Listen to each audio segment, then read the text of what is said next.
Jovens, bom dia para vocês. Professor Robson. Estou gravando num horário diferente, né?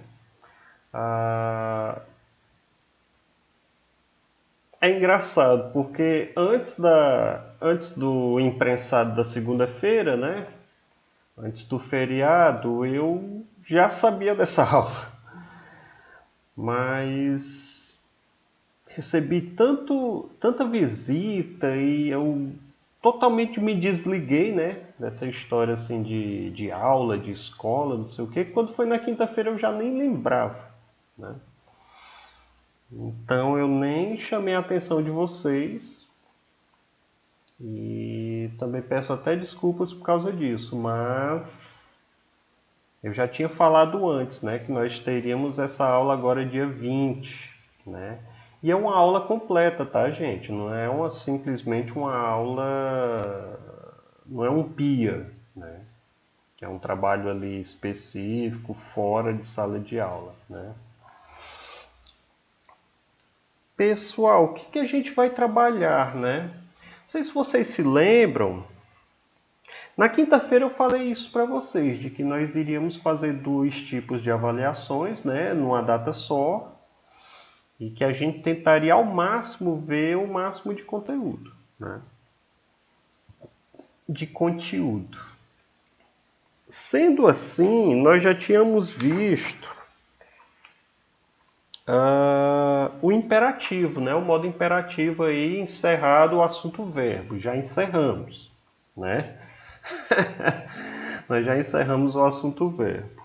E agora a gente vai para a unidade 4. Se vocês olharem aí na página 134, vocês terão aí um assunto novo, tá?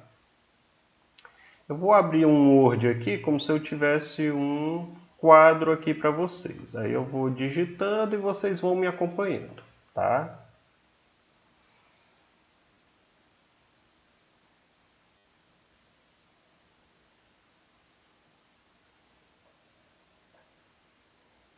Página 134.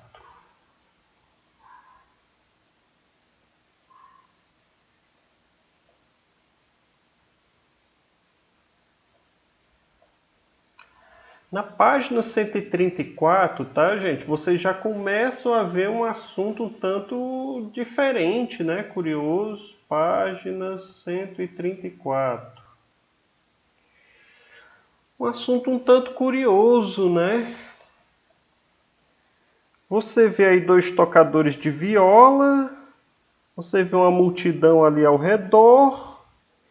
E o que vocês conseguem observar mais enfim, dentre essa multidão aí de pessoas com roupas coloridas, né? O que essas roupas coloridas querem insinuar, né? O que elas querem dizer para vocês? Elas não estão coloridas à toa, né? Percebam que só 3 moças, e isso é importante, 3 moças estão com roupas coloridas. E tem um senhor com uma roupa colorida também, uma blusa, né? Tem um chapéuzinho ali, inclusive ele tá com aquela mão tipo assim, aquela mão que somente pai coloca sobre filha. Cuidado com isso. Então, o que a gente consegue? Eu tiraria mais coisas daqui se não tivesse uma atividade aqui do lado. Porque essa atividade ela vai falar exatamente sobre esses detalhes, né? Observe as cores utilizadas, porque algumas figuras estão coloridas e as demais em preto e branco. Por quê, né? Esta gravura é uma xilogravura. Você sabe o que é uma xilogravura? E onde se encontram ilustrações como essa? Xilogravura, gente, é algo específico, algo muito caro, digamos assim, muito caro não no valor, mas caro assim no bem-querer, né? Muito valioso para a cultura nordestina, tá? Então, o que é a xilogravura? A gente vai ver juntos, tá? E eu vou pedir que vocês façam as tarefinhas exatamente para descobrirem o que são essas coisinhas, né? Deixa eu colocar aqui, depois eu vejo meus Google. O pai Google, né? Ele sempre dá nossas respostas, né? Nem todas assim tão certas, né?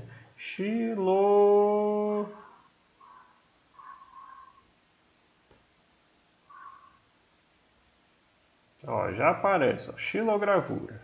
O que é uma xilogravura?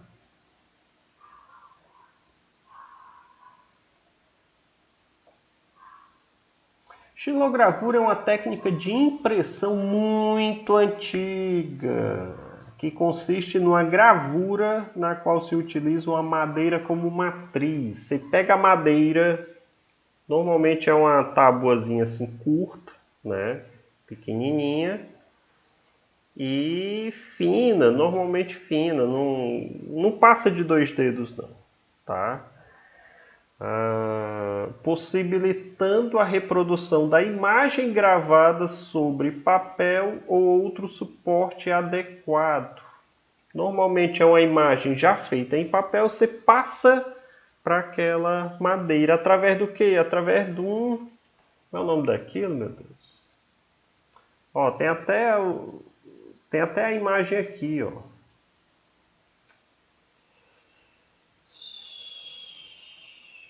Há muitos anos que eu deixei de morar no interior, né? Enfim. Isso aqui é típico, você pode até bater também e ele vai fazendo as gravurazinhas na madeira, né? Tem uma pontazinha assim de ferro, quadradinha, que você vai batendo e ele vai fazendo o desenho na madeira, né? Ele vai gravando na madeira. Isso é a xilogravura, tá? E há estudos e mais estudos sobre isso. Provavelmente isso aí tenha vindo... Provavelmente não, isso veio com os portugueses, tá? Mas provavelmente isso também seja alguma coisa envolvida com a cultura árabe, tá? Porque isso não é trabalhado em outras culturas, tá bom? Aqui do Brasil, que eu me lembre, não. Dá só um minutinho aqui, gente. Pronto, gente, rapidinho aqui. Então a xilogravura é isso, né? Que é uma das questões que essas 4 questõezinhas aí na página 135, página 135 traz 4 questõezinhas aí para vocês, que eu vou pedir, logicamente, tá? E eu já vou passando aí, eu não vou dar mais detalhes sobre essa figura aqui não, eu quero que vocês me respondam nessas questões, né? E eu já vou passar para a página 136, tá? A gente está vendo o máximo que nós pudermos ver. Eu não sei se a gente vai conseguir chegar em sujeito predicado, mas enfim. Esse assunto aqui de cordel é um assunto muito rico, mas não vai dar para a gente ficar muito tempo nele, tá? Não é que a gente vá ver o mais rápido possível, é porque ele é rápido mesmo, tá? Tirando as atividades, dá para a gente ver ele muito rápido. Então, vou tentar. Nós vamos ter aí...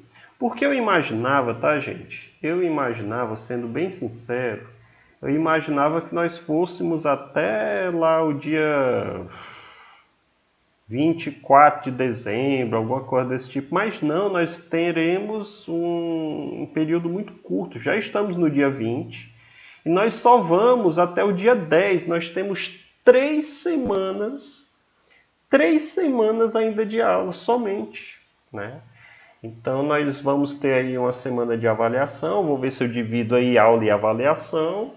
Vai ter recuperação, vou ver se eu divido recuperação e aula, né? Para que nós possamos ver pelo menos sujeito predicado, para vocês não chegarem no 8º ano tão assim, né? Tão sem chão, né? Vamos lá. Leitura aí da página 136. Aí eu tirei as fotos, né? Tá aqui. Página 136, lá na leitura 1, lá em cima. Página 136. Tá lá no antes de ler.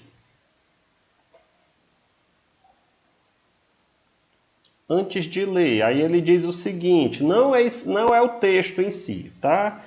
Diz lá, acompanhem comigo. Você já se deparou com pessoas que acham que a cultura de um país é melhor que a de outros?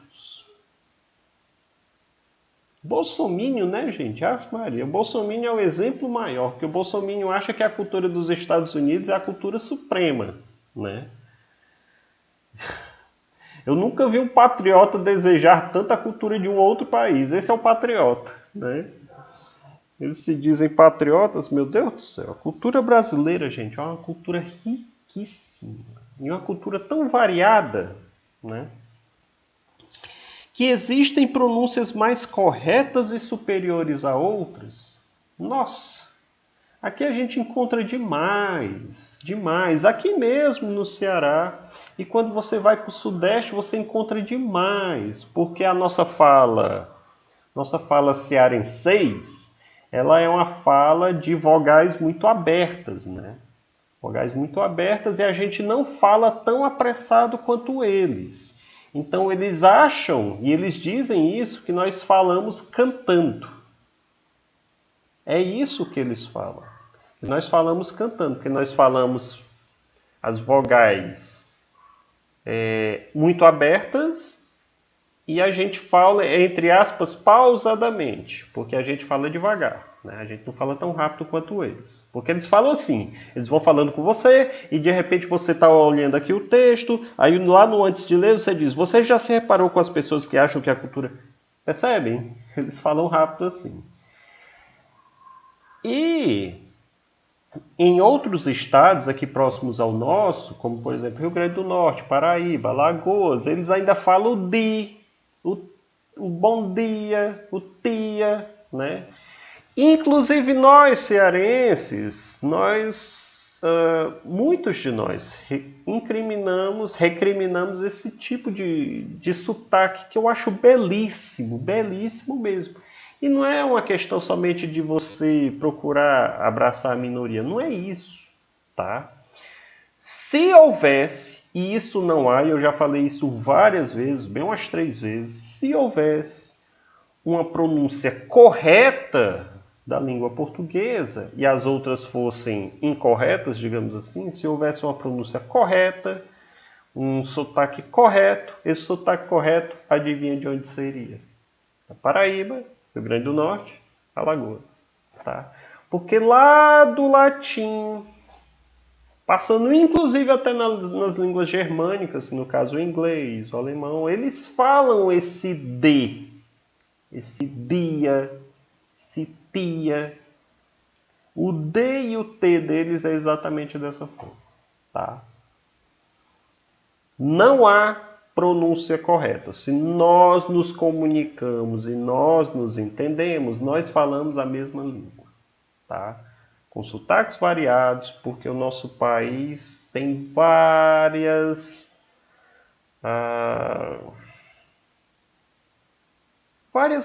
personalidades, digamos assim. É como se dentro do país existissem vários Brasis.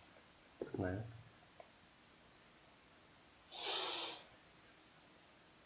O que você acha de posições como essas? Ou seja, pessoas que acham que a cultura de um outro país é melhor, que as pronúncias de determinados lugares são mais corretas. O que você acha desse tipo de pessoa? Né?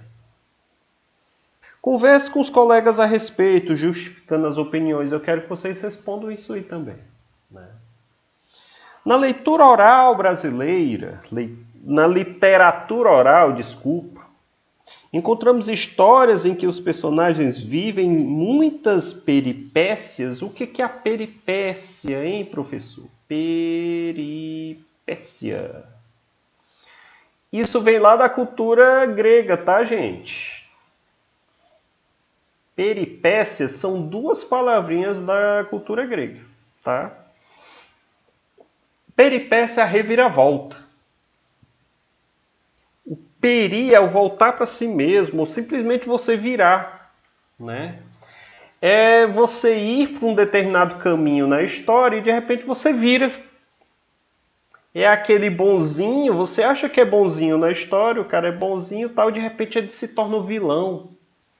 Ou você acha que é o vilão, né? O vilão da história, e de repente você vê que ele nem era o vilão, ele era o cara que estava tentando fazer a coisa certa. Essa é a peripécia. Tá? E isso é muito, muito, muito comum nos filmes. Muito comum nas séries. Né? Quando a gente está assistindo filme, série, se você for a um teatro também, sempre tem a peripécia. Tá? Em que os personagens vivem muitas peripécias até conseguirem vencer um inimigo ou uma adversidade muito mais forte do que ele mesmo. Você conhece alguma em que o mais fraco consegue vencer o mais forte? Está lá na Bíblia, né, gente? É o...